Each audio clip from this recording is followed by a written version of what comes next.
So, what if one of the most profound lessons you could learn wasn't in some stuffy classroom, but played out right in front of you on a random street corner? Well, that's exactly what we're diving into. It's this modern day parable that just popped up in the most unexpected place imaginable. All right, so picture this. It's a super busy street corner, maybe right after school lets out. You've got this sea of people, right? And almost everyone is just head down, glued to their phone, totally lost in their own little world. But then, smack in the middle of all that chaos, there's this one guy. And people are just streaming past him, almost like he's invisible, creating this, I don't know, this bubble of not my problem around him. His sign, it has just one word on it: war. And his voice, it just slices right through all the city noise with this really urgent plea. But here's the thing. He's not talking about the kind of war you're thinking of. No, he's talking about an enemy that gets into kids' lives to mess with their sense of right and wrong, to steal their innocence. So while pretty much everyone else is just ignoring this guy, one person stops.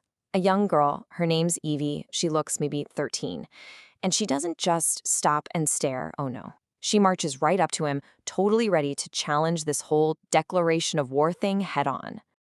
And the first thing she asks is so simple, but it just completely stops you in your tracks. She just says, "I thought war was bad?" And just like that, people actually stop walking. It's this incredible contrast, you know? You have this older guy shouting about war, and this young girl just calmly asking about peace. It's magnetic. A crowd starts to form. And his response? It's a total paradox. He's calling for a fight, yeah, but a fight with absolutely no hatred, no revenge, no anger, all this stuff that normally fuels a war. And that's our first big clue that we're dealing with something completely different here. Okay, so Evie isn't satisfied with that. She pushes him. She gets that this isn't your typical war, so she demands to know who or what is the enemy. And this right here is where the whole thing really gets to the heart of the matter. So then Evie, she climbs up on this old wooden crate, kind of making her own little stage, and she asks the question that's now on everyone's mind. She's not just asking for herself anymore. At this point, she's basically become the voice for the entire crowd that's gathered. And the man's answer is, well, it's pretty chilling. He says the enemy isn't a country or an army. It's this invisible force that hides behind human masks. It could be anyone: politicians, friends, even people who seem like saviors. Its main weapons: lies and manipulation. And its goal is to completely tear down our trust in each other. And this is key, he says you can't kill it with a gun. Then Evie, with this incredible flash of insight, she explains exactly why people ignore him. The whole idea is too terrifying to think about.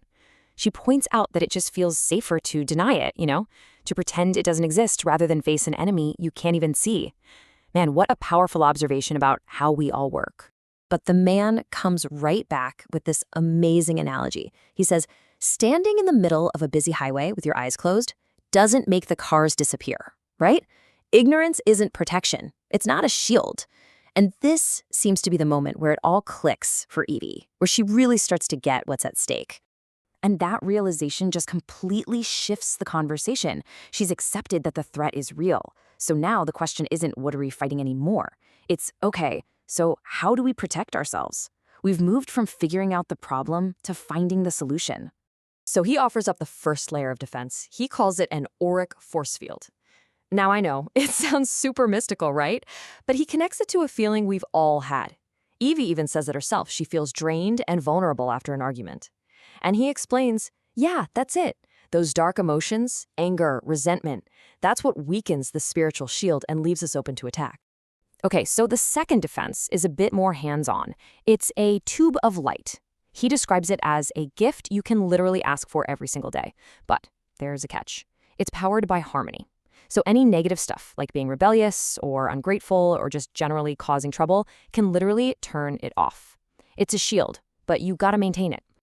All right, so your defenses are up. Now what? How do you go on the offensive?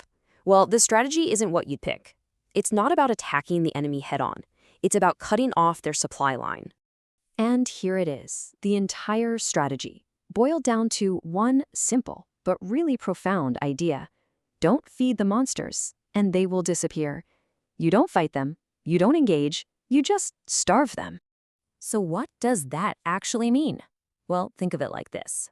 The monsters, they feast on our negativity. Anger, hatred, addictions, that's their food. That's what makes them strong. But on the flip side, things like love, kindness, peace, self-control, that stuff is basically poison to them. Our emotional state, that is the battlefield. But why does it work this way? The man gives a bit of a backstory. He says these monsters were basically cut off from their original energy source, this pure spiritual energy, and they can't consume that good, virtuous energy. So what did they do?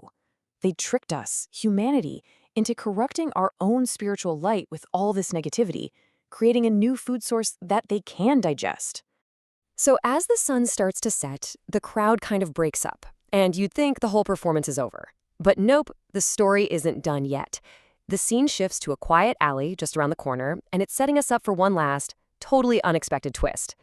The man and the girl, the two people who seemed like total strangers just a minute ago, they meet up again, this time in private, away from everyone.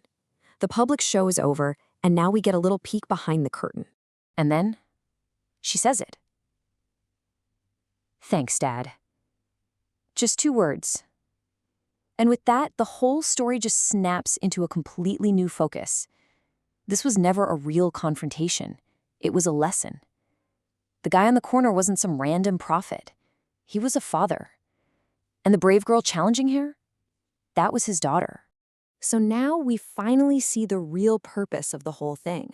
Their little street performance wasn't about converting the crowd. It was a public rehearsal, a practical lesson. It was a powerful metaphor for how to understand and navigate your own inner world. A lesson for his daughter, sure, but also for anyone else who happened to stop and listen. And this, I think, is the main takeaway for all of us. The father tells her, look, you don't have to believe this is literally true.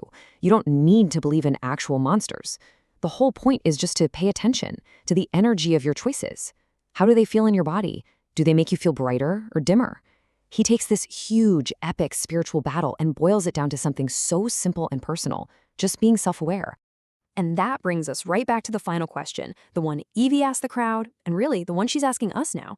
After hearing this whole story, after getting this framework for our inner lives, what role do you choose? What role do we choose to play? Are you going to be the victim, the bystander who just watches, or do you choose to be a spiritual warrior?